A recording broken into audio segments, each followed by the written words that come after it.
In this video we're going to discuss how to make a coping. Now some of the reasons I'd like to make a coping would be if I wanted to block out a dark stump shade, for instance.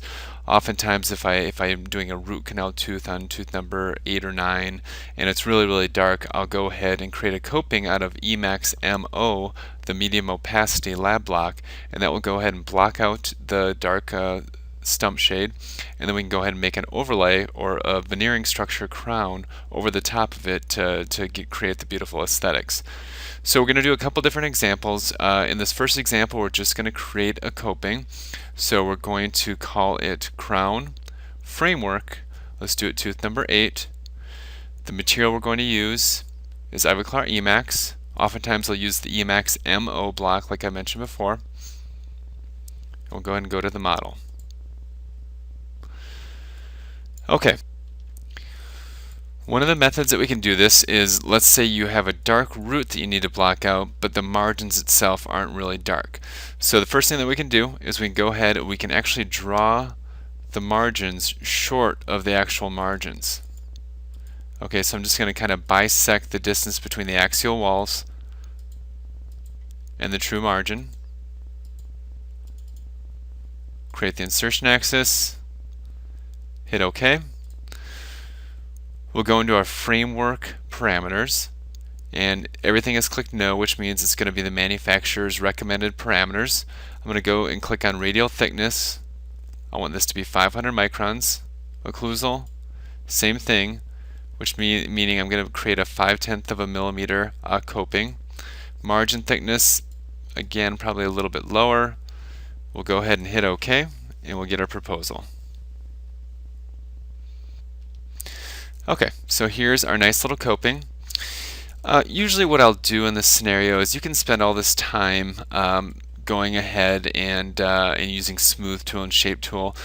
Oftentimes, we're creating a coping, we're going to have to re-image this to create the overlay over the top. So oftentimes I just mill this out and then just take a burr and a lab handpiece to remove the undercuts, remove the thickness at the margin, and just get it right so I can seat it back on the tooth or the model to actually re-image. Oftentimes I'll actually re-image when I draw the margins for the overlay, I'll draw the margins on the actual true margins, and that way it'll be sealed with the more aesthetic porcelain at the true margins. Okay, now the other thing that you can do here, so that's the first example. The other thing that we can do is we can go ahead and we can back up. Let's go to margins and reset the margins. Is you can actually do the framework. Let's say the entire root is really dark. These are the instances where some people will try to do something like the Dickerson ditch. We'll draw our margins to the true margins, and we'll go ahead and get our proposal. Now what this is going to do when you draw it at the true margins is it's going to raise the margin up just a little bit.